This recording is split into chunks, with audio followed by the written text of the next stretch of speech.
65%।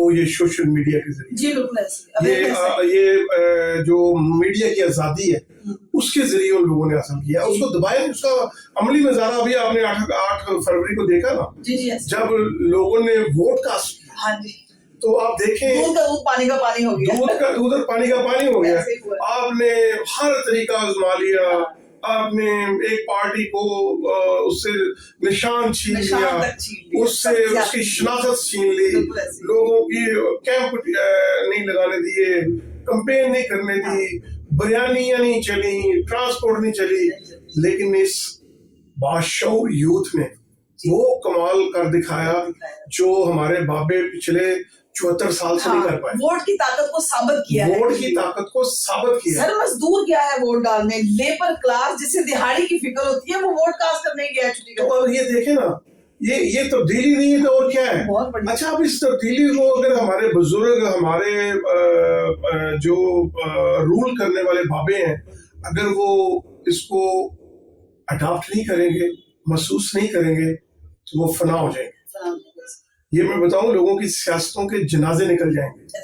اس وقت قوم نے ایک فیصلہ کر لیا کہ ہم نے ان اداروں کی جو کرپشن ہے, جو کرپٹ ادارے ہیں, ان کو ٹھیک کرنا ہے. ہم نے اپنے ملک کو ٹھیک کرنا ہے. اور جو قوم یہ ٹھان لیتی ہے تو پھر اس قوم کو ترقی کرنے سے دنیا کی کوئی طاقت نہیں روک سکتی. سر مجھے تو انقلاب کی آمد لگ رہی ہے, جس طرح سے یہ چیزیں اویئرنیس آگے آئی ہے, نوجوان نسل آگے. نہیں, میں یہ ضرور کہوں گا کہ انقلاب عوامی آنا چاہیے, شعور کا انقلاب آنا چاہیے, تعلیم کا آنا چاہیے, خونی انقلاب نہیں آنا چاہیے.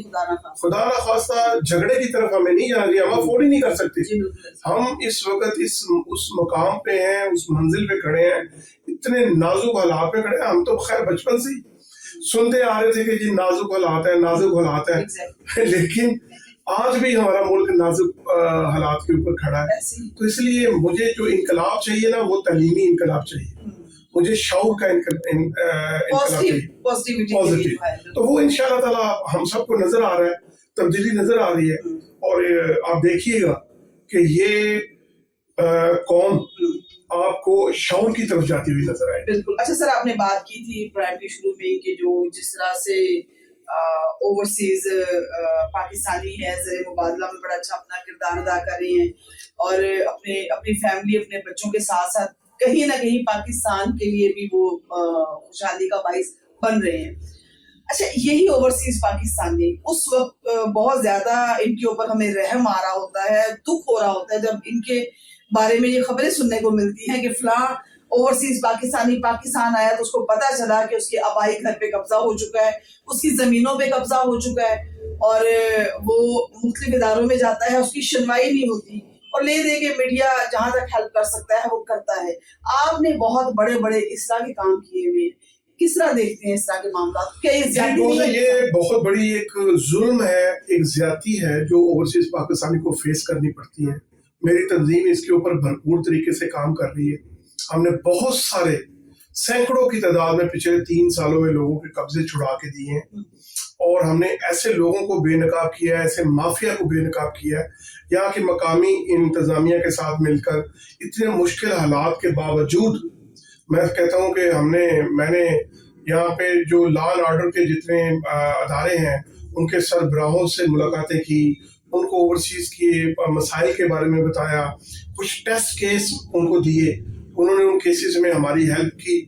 اور میں سمجھتا ہوں کہ اوورسیز پاکستانیوں کو اگر انصاف ملتا رہے گا تو وہ کبھی بھی نہیں پلٹیں گے اس ملک سے. اپنی بہت بڑی کنٹریبیوشن ہے. میں ابھی آپ کے دفاتر میں لگی ہوئی تصاویر دیکھ رہی تھی, جتنے پاکستان کے سیکورٹی فورسز کے ادارے ہیں, لا اینڈ آرڈر کے ادارے ہیں, سب کے سربراہان کے ساتھ آپ کے بہت اچھے تعلقات بھی ہیں, اور آپ کی ملاقاتیں بھی رہتی ہیں, کیونکہ ان تک پہنچے بغیر یہ معاملے سارٹ آؤٹ بھی نہیں ہو سکتے. بالکل ایسے ہی ہے. میں شکریہ ادا کرتا ہوں میں تمام ان سربراہان کا جنہوں نے ہمیں یہ باور کروایا کہ وہ ہماری مدد کرنے کے لیے تیار ہے, اور ہماری وجود کو انہوں نے تسلیم کیا, اور انہوں نے اس امپورٹنس کو بھی بڑی اہمیت دی کہ یہ ریڑھ کی ہڈی رکھنے والے لوگ ہیں.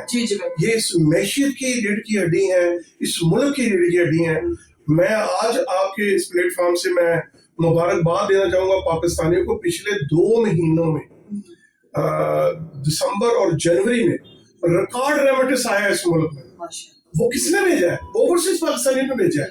آج ملک ایک ایک ڈالر کے لیے ترس رہا ہے, ایک ایک ڈالر کے لیے ہم IMF کے آگے جھکے ہوئے ہیں, لیکن ہم کسی لالچ, کسی مقصد کے بغیر اپنے لوگوں کی خدمت کرنے کے لیے, اپنے بہن بھائیوں کی, اپنی فیملیز کی خدمت کرنے کے لیے آلویز تیار رہتے ہیں. ابھی آپ نے جیسا کہ فرمایا کہ تارکین وطن جو زر مبادلہ بھجواتی ہے, یقیناً پاکستان کے لیے بہت بڑی خوشحالی کا باعث بنتا ہے. سر یہاں سے مجھے ایک بات یاد آ گئی ہے کہ آپ بھی یقیناً ایگری کریں گے, اس سے اپنا پوائنٹ دیجیے گا آپ, کہ بہت عرصہ پہلے بلکہ 2-3 دفعہ یہ گیم ہو چکی ہے کہ پاکستان نے قرضہ اتارنا ہے, پاکستان میں ڈیم بننے ہیں, تو جو اوورسیز پاکستانی ہے وہ آگے آئے اور وہ بڑھ چڑھ کر سر آگے آئے. ایک کثیر مقدار میں انہوں نے پاکستان میں پیسہ بھجوایا. کیا وہ, آپ کو کیا لگتا ہے کہ اعداد و شمار کے مطابق ان کا پیسہ صحیح جگہ پہ استعمال ہوا اور انہوں نے کس حد تک اس میں کنٹریبیوٹ کیا تھا؟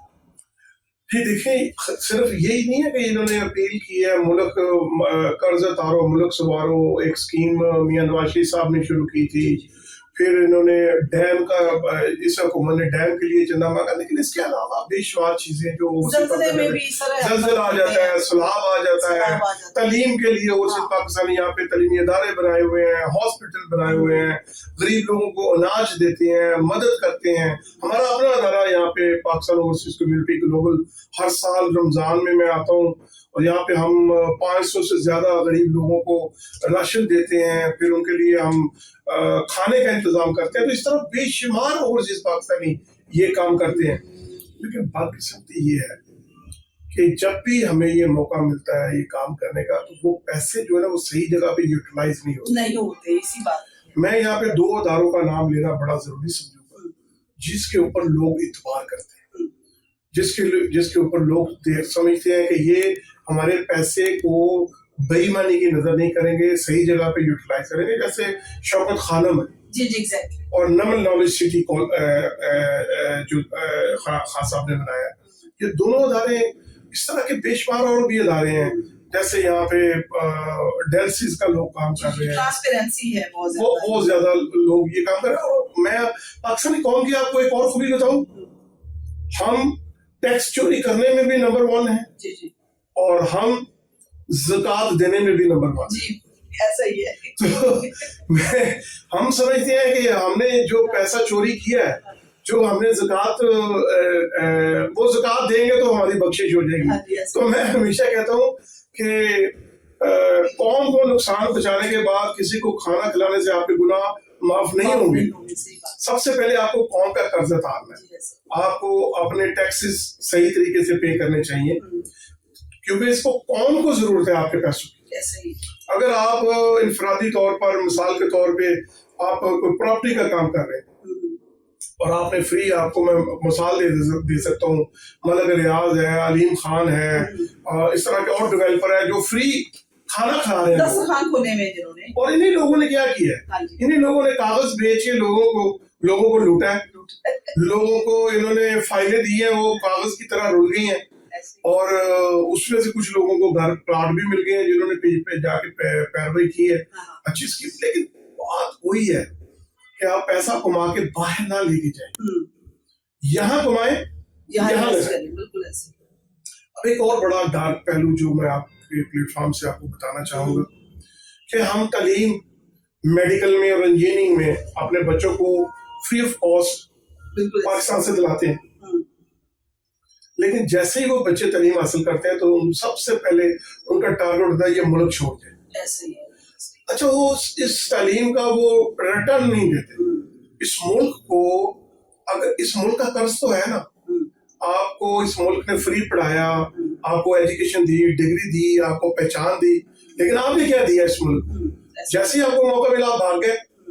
تو میں آپ کے پلیٹ فارم سے حکومت سے یہ مطالبہ کروں گا کہ ایسے اسٹوڈنٹس, ایسے ڈاکٹر, ایسے انجینئر جو یہاں سے سرکاری طور پہ تعلیم حاصل کرتے ہیں, جو اسکالرشپ پہ تعلیم حاصل کرتے ہیں, 10 سال کے لیے ان کے اوپر پابندی ہونی چاہیے کہ وہ اس ملک سے باہر نہ جا سکے. 10 سال اس ملک میں صرف کریں, اس کے بعد ایک نئی کھیپ تیار ہو جائے, اس کے بعد والا لوگ آئے وہ سنبھال لیں اور وہ باہر چلے جائیں. یہ ایک سسٹم بنانا پڑے گا, پھر یہ ملک بچے گا.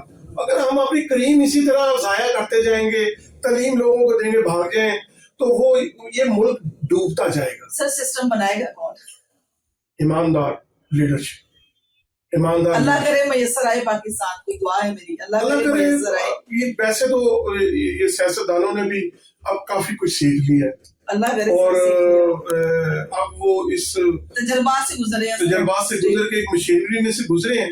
اور ہمیشہ آپ کوئی بھی جمہوریت اٹھا کے دیکھ لیں, یورپ کی, فرانس ریولیوشن دیکھیں آپ, خون کی ندیاں بہتی تھی, انسانوں کو جانوروں کی طرح وہ ذبح کرتے تھے, لیکن جب وہاں پہ ریولیوشن آیا, انقلاب آیا, اور آج وہ قوم ہیومینٹی میں, ہیومن رائٹس میں نمبر 1 قوم ہے. وہ کہتے ہیں ہم سے بہتر انسان ہی کوئی نہیں ہے, لیکن وہ ایک پروسیس سے گزرے ہیں, 100 سال لگا ان کو اس پروسیس سے گزرتے ہوئے. اسی طرح ہمیں بھی ایک پروسیس, ہم بھی آج ایک پروسیس سے گزر رہے ہیں. اور میں تو پازیٹیولی چیزیں دیکھتا ہوں, میں نیگیٹیولی نہیں جاتا. پازیٹیولی میں دیکھتا ہوں کہ جو لوگ اس وقت ابھی یہ پچھلے 2 سال میں 20 لاکھ سے زیادہ ہمارے یوتھ کے نوجوان یہاں سے نکلے ہیں, بالکل ملک کے حالات کی وجہ سے. میں اس طرح بھی آؤں گی, میں ایک سوال اس حوالے سے بھی میرے ذہن میں ہے, اور بڑا گمبھیر سوال ہے, وہ بھی آپ سے کروں گی. لیکن اس سے پہلے آپ نے ذکر کیا کہ پاکستان سے ڈاکٹر اور انجینئر کے اوپر یہ پابندی ہونی چاہیے کہ وہ 10 سال پاکستان میں سرو کریں, اس کے بعد وہ کہیں جا سکتے ہیں. اب میں نے آپ سے میرا سوال یہ ہے سر کہ آپ بہت زیادہ آپ کا آنا جانا دیگر ممالک میں لگا رہتا ہے جو ترقی یافتہ ہے. آپ مجھے ایک بات بتائیے کہ پاکستان سے جو اسٹوڈنٹ جاتا ہے وہاں پہ اسٹڈی کرنے, وہ واپس کیوں نہیں آتا؟ وہ 4 سال کی اسٹڈی, 2 سال کی اسٹڈی کرنے کے بعد وہ کیوں ترجیح دیتا ہے وہاں رہنے کو, وہاں جاب کرنے کو, اور وہاں کی حکومت اتنی اچھی آفر اسی اسٹوڈنٹ کو کیوں دیتی ہے جس کی بنیاد پاکستان ہوتی ہے؟ بڑا اچھا سوال ہے آپ کا. انویسٹمنٹ, وہاں کی حکومتیں اس اسٹوڈنٹس پہ جو انویسٹمنٹ کرتی ہیں, وہ اس کے بعد اس کے تجربے سے فائدہ اٹھاتی ہیں. اور وہ اسٹوڈنٹ, میں اس کو برا نہیں سمجھتا, کیونکہ جو بندے اپنے پیسہ خرچ کر کے پڑھنے کے لیے گئے ہیں, اگر ان کو موقع ملتا ہے وہاں پہ اچھی جاب کرنے کا, سیٹل ہونے کا, تو ان کو بالکل حق ہے. لیکن میں بات کر رہا ہوں ان اسٹوڈنٹس کی جنہوں نے کسی اور کا, اچھے اسٹوڈنٹ کا حق مار کر ڈاکٹر بنے, سرکاری کالجز میں کوٹے پہ سیٹیں لے کے, ان کے اوپر پابندی ہونی چاہیے. جو ایک, اگر مثال کے طور پہ میں اپنے بچے کو افورڈ کر سکتا ہوں, پیسے دے کے بھیجتا ہوں پڑھنے کے لیے, تو اس کو حق حاصل ہے, وہ جائے, جا کے جاب کرے, سیٹل ہو. لیکن جو, میں یہ صرف اسٹوڈنٹس کے لیے نہیں بات کر رہا, میں آپ کے فوجی اداروں کے لیے, آپ کے لا اینڈ آرڈر کے اداروں کے لیے بھی میں اپنے آئینی اداروں سے اپیل کرتا ہوں کہ ایسے لوگ جو بڑی اچھی پوسٹوں کے اوپر رہے ہیں, چیف رہے ہیں, ان کے اوپر بھی ان کے ریٹائرمنٹ کے بعد 10 سال تک پابندی ہونی چاہیے. وہ یہ اس ملک کو مت چھوڑ کے جائیں, کیونکہ اس ملک کے راز ان کے سینوں کے اندر ہوتے ہیں. اور اگر وہ نہ بھی دینا چاہے تو آج ایسی ٹیکنالوجی جو ترقی یافتہ ملکوں کے پاس آئی ہے, وہ اس ٹیکنالوجی کے ذریعے وہ چیزیں گلوا لیتے ہیں.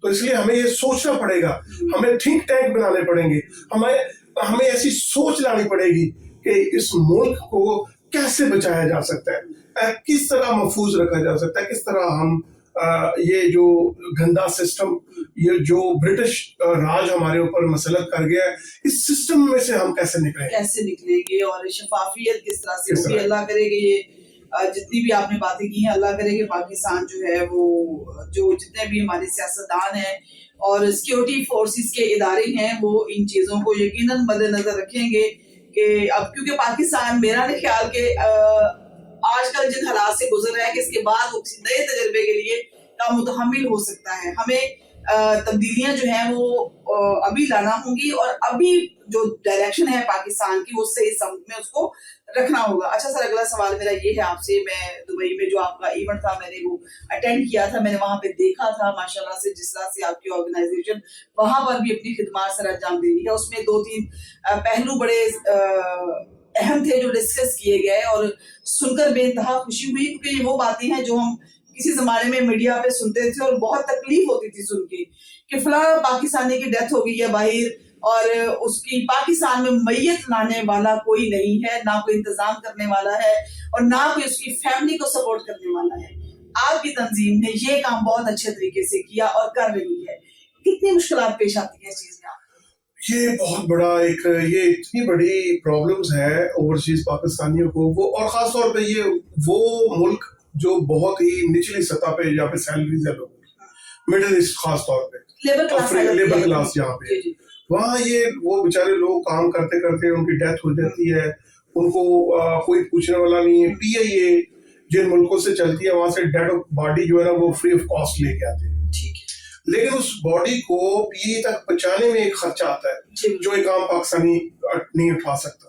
تو پھر ہماری جیسی جو تنظیمیں ہیں، ہمارے جیسے وہ جو مخیر وہاں پہ حضرات ہیں، وہ مل کے ہم کوشش کرتے ہیں، کونسلیٹ کو بھی اس میں شامل کرتے ہیں، اور میں سمجھتا ہوں کہ یہ حکومت پاکستان کو اس کے اوپر سوچنا چاہیے کہ وہ پاکستانی جو 30-35 سال 50 سال اس ملک کی خدمت کرتے ہیں، ریمیٹنس بھیجتے ہیں، اگر وہ مر جاتے ہیں تو ان کو عزت کے ساتھ فری آف کاسٹ حکومت پاکستان اپنے خرچے پر پاکستان لے کے آئے، تو پھر ان لوگوں کو اس کا ریوارڈ مل جاتا ہے، یار میں نے جس ملک کے لیے خدمت کی وہ مجھے بھولا نہیں ہے۔ ایسا ادارہ ہونا چاہیے نا، گورنمنٹ کی سربراہی میں بھی ہونا چاہیے۔ آپ کر ہی رہے ہیں اچھا کام ماشاءاللہ۔ نہیں، ہم تو ایک انڈیویجولی طور پہ کریں گے نا، ہم 90 لاکھ پاکستانی ہیں، اتنے بڑے لوگوں کو تو حکومت بھی نہیں کر سکتی، ہم جہاں تک ہو سکتا ہے ہم کرتے ہیں۔ جی بالکل، یہ بڑا اچھا کام ہے ماشاءاللہ سے۔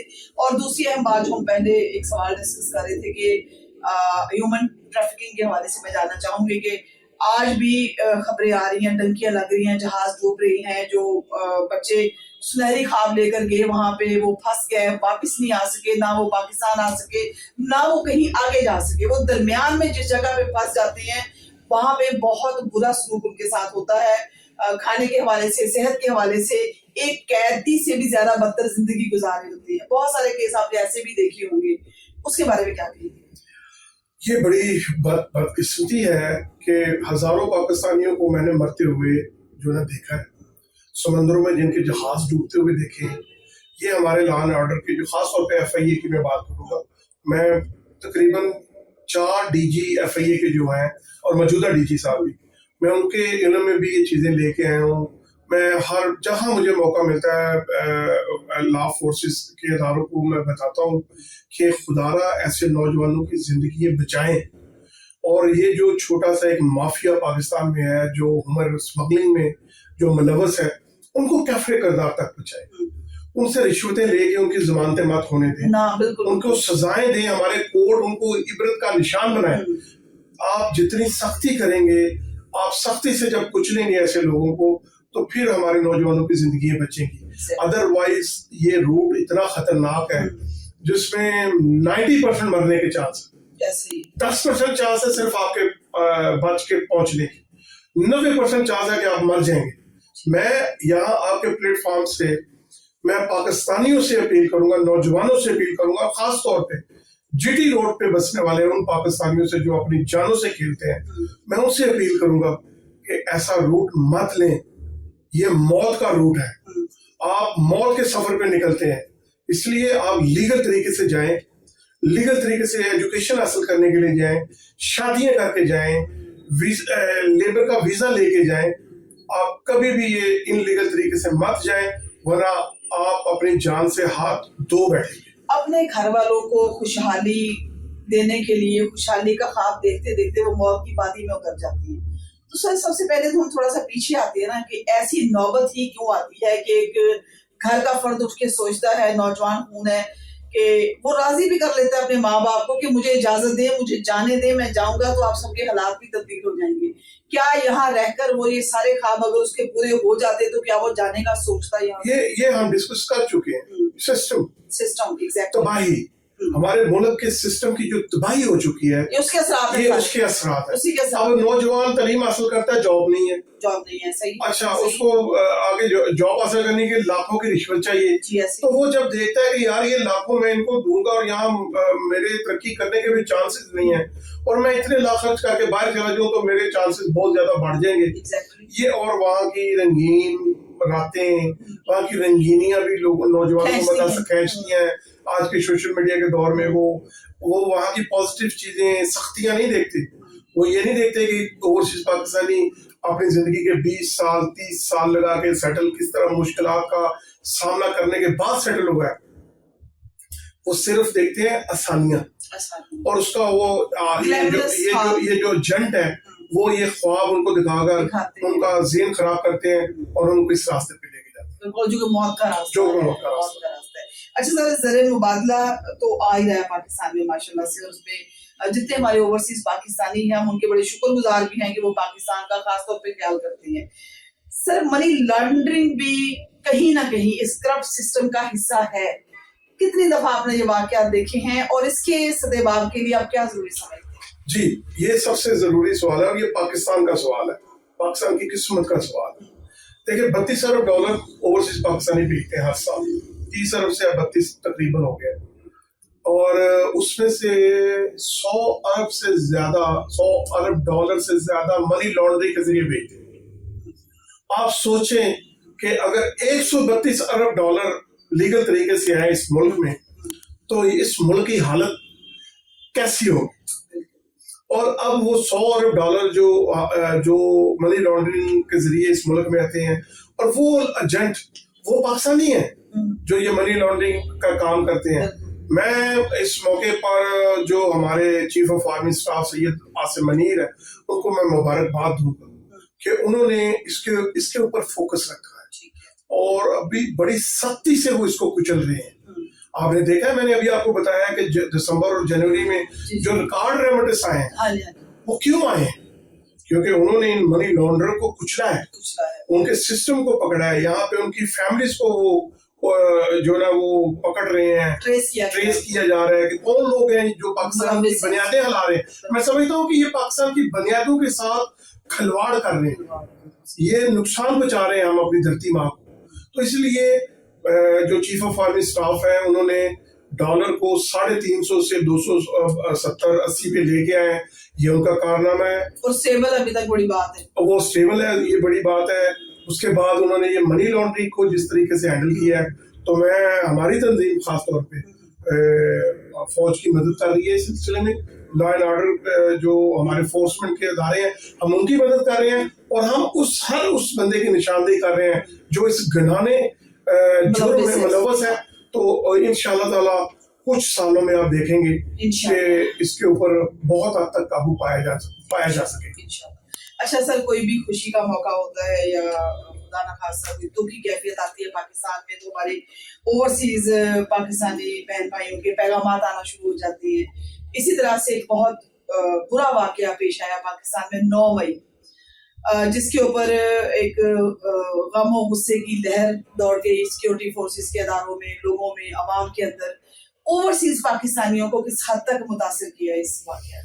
یہ بہت حد تک اوورسیز پاکستانی متاثر ہوئے ہیں کیونکہ ان سب کی فیملیز یہاں پہ ہیں، ان سب کے جاننے والے دوست احباب کزن رشتے دار کسی نہ کسی طریقے سے اس میں کوئی نہ کوئی ملوث ہو گیا ہے، کوئی گرفتار ہے. 16-17 ہزار لوگ جیلوں میں ہیں. تو یہ میں سمجھتا ہوں کہ سب سے پہلے تو اس کی مذمت کرنی چاہیے. اس طرح کا واقعہ کسی بھی ریاست میں کرنے کی کسی کو اجازت نہیں ہونی چاہیے. جن لوگوں نے یہ کیا ہے ان کو کفرت کردار تک پہنچانا چاہیے اور آگے سے روک تھام ہونی چاہیے کہ ایسا واقعہ کبھی نہ ہو. لیکن اس میں بھی تمیز کرنی چاہیے، اس میں بھی ہمیں یہ فرق کرنا پڑے گا کہ کون دہشت پسند ہے اور کون بے گناہ ہے. ایسا ہی ان میں سے ہمیں جو ہے نا یہ ایک میکنزم بنانا پڑے گا کہ جو لوگ بے گناہ ہیں ان کو معاف کر دینا چاہیے، ان کو چھوڑ دینا چاہیے، ان کو رہائی مل جائے. اور جو لوگ گناہ گار ہیں ان کو کسی کو معاف نہیں کرنا چاہیے. میں سمجھتا ہوں اس میں چاہے میرا بھائی ہو، چاہے میری فیملی کا ممبر ہو، جس نے ہمارے شہداء کی قبروں کے اوپر جو حملہ کیا ہے، جو انہوں نے توڑ پھوڑ کی ہے، ان لوگوں کو نشان عبرت بنانا چاہیے. شہداء کی کسی صورت بے حرمتی نہیں کرنی. وہ شہداء ہیں جن کی وجہ سے ہم چین کی نیند سوتے ہیں. یہ وہ 30 ہزار روپے کی سیلری لے کے گولیاں کھا رہے ہیں وہ لوگ جن کی وجہ سے آج میرے ملک کی سرحدوں کے اندر اذانیں ہو رہی ہیں، مسجدیں آباد ہیں، مدرسے آباد ہیں. اگر آج وہ شہداء بارڈروں سے ہٹ جائیں تو آپ سوچیں، آپ تصور کریں کہ وہ کافر، وہ ہندو، وہ انڈین، وہ لسانی سوچ رکھنے والے طبقات وہ ہمارا اور ہماری ماؤں بہنوں کا کیا حال کریں گے. اس لیے یہ جو پاکستان آرمی ہے, جو ان کے شہدا ہیں, وہ اتنا بڑا کام کر رہے ہیں ہمارے لیے, اتنا بڑا کام کر رہے ہیں سر ہم ان کا دے ہی نہیں سکتے, ہم ان کا وہ قرض نہیں ادا کر سکتے. تو میں شہدا کی فیملی کو ہمیشہ خراج تحسین پیش کرتا ہوں, اور ہمیشہ میں آرمی کو سپورٹ اسی لیے کرتا ہوں کہ کسی بھی ملک کو قائم و دائم رکھنے کے لیے, اس کی مضبوطی کے لیے ایک مضبوط فوج کی ضرورت ہے. 100% درست بات ہے. اور مضبوط فوج والے کا حال دیکھ لینا, جنہوں نے اپنی سیکورٹی فورسز کے ساتھ برا کیا, ان کے اب حالات تو دیکھیں جا کے کہ اللہ معاف کرے کہ وہ قبرستان کا منظر پیش کر رہے ہیں. آپ دیکھیں, میں ہسٹری کا اسٹوڈنٹ ہوں, میں نے اپنی آنکھوں کے سامنے لیبیا, عراق, شام تباہ ہوتے ہوئے دیکھے. کیوں؟ کیونکہ ان کی فوج کو کمزور کیا گیا, بن چکے ہیں, قبرستان بن گئے. وہ جو سونے کے پیالوں میں چائے پیتے تھے, کھانے کھاتے تھے, وہ بھوکے 7-7 دن 8-8 دن کے بھوکے پیاسے مرے ہیں وہ لوگ. تو ہمیں عبرت حاصل کرنی چاہیے ان چیزوں سے دیکھے, اور اپنی افواج کی ہمیشہ مدد کرنی چاہیے, اور اپنی افواج کے ساتھ کھڑے ہونا چاہیے. سر آپ کو نہیں لگتا کہ ایک تو ہمیں ان کے ساتھ شانہ بشانہ ہم ہیں, الحمدللہ ہمیں بہت پیار ہے اپنی پاکستان کی تمام افواج کے ساتھ, چاہے ان کا تعلق بری ہو, بحری ہو یا فضائی ہو, کیونکہ ہم دیکھتے ہیں آج بھی جس طرح سے وہ سارا دن چیک پوسٹ کے اوپر کھڑے ہو کے ڈیوٹیاں دے رہے ہیں, تو بارڈر پہ تو اس سے کہیں زیادہ سخت ڈیوٹی وہ دے رہے ہیں. اور اسی سیکورٹی کے لیے کہ جو آپ بارڈر پہ کھڑے ہوتے ہیں, جاگتے ہیں, تو ہم سکون کی نیند سوتے ہیں, ہم آپ کو سیلوٹ پیش کرتے ہیں یہاں پہ. اور بالکل یہ بات آپ کی 100% میں مانتی ہوں, جس طرح سے آپ بتا رہے ہیں کہ جن ممالک نے یہ ایک ذلیل حرکت کی ہے اپنی آرمی کے ساتھ, کہ ان کو جو ہے وہ برا سلوک کیا ان کے ساتھ, یا ان کو برا بھلا کہا, تو آج وہ اپنے انجام سے بھی 2-4 ہوئے ہیں, اور بلکہ پوری دنیا کے لیے عبرت کا نشان بن چکی ہے. تو ہمارا فخر ہے ہماری پاک فوج, ہماری محافظ ہے, اور ہم اس تحفظ پہ شکر گزار ہیں آپ کی. تو سر اس کے علاوہ کیا پیغام دینا چاہیں گے؟ اس وقت اوورسیز پاکستانی بھی آپ کو دیکھ اور سن رہے ہیں, اور پورا پاکستان آپ کو دیکھ اور سن رہا ہے, کیا کہیں گے؟ جی بہت شکریہ, آپ بہت اچھا کام کر رہی ہیں, آپ اس پہ کام کرتی رہیں, اور جو پاکستان کی خدمت آپ کسی بھی طریقے سے کہیں پر بھی آپ کر سکتے ہیں تو آپ کو ضرور کرنی چاہیے. اور آخر میں یہ کہوں گا کہ پاکستان آباد ہے تو ہم آباد ہیں, سبز پرچم آباد ہے تو ہم آباد ہیں. یہ جو سونی دھرتی ہے اس کے پیچھے وردی ہے, اور اس وردی کی حفاظت ہمیں کرنی پڑے گی, اور کرنی چاہیے, ہمارا فرض بنتا ہے. بہت شکریہ سر آپ کا. Thank you. جی ہمارے ساتھ آپ نے سنی گفتگو کے میاں طارق جاوید صاحب, آپ چیئرمین ہیں پاکستان اوورسیز کمیونٹی گلوبل کے, اور جس طرح سے آپ نے سنا کہ بڑے سنہری الفاظ میں انہوں نے افواج پاکستان کو خراج تحسین پیش کیا ہے, کیونکہ جو پاکستان سے باہر لوگ رہتے ہیں ان کے دل میں پاکستان کی محبت اور پاکستان کا درد زیادہ اچھے طریقے سے, زیادہ گہرے طریقے سے جاگتا ہے, محبت کرتے ہیں پاکستان سے, اور ہر دم پاکستان کی خیر بھی مانگتے ہیں. اور ہمارے تحفظ کی ضامن ہماری پاک افواج زندہ باد, اور ہمارا جو ملک ہے اللہ اس کو شاد و آباد رکھے. ملتے ہیں آپ سے ایک نئے پوڈ کاسٹ کے ساتھ, آپ کی میزبان زبیدہ انور خان. اللہ نگہبان.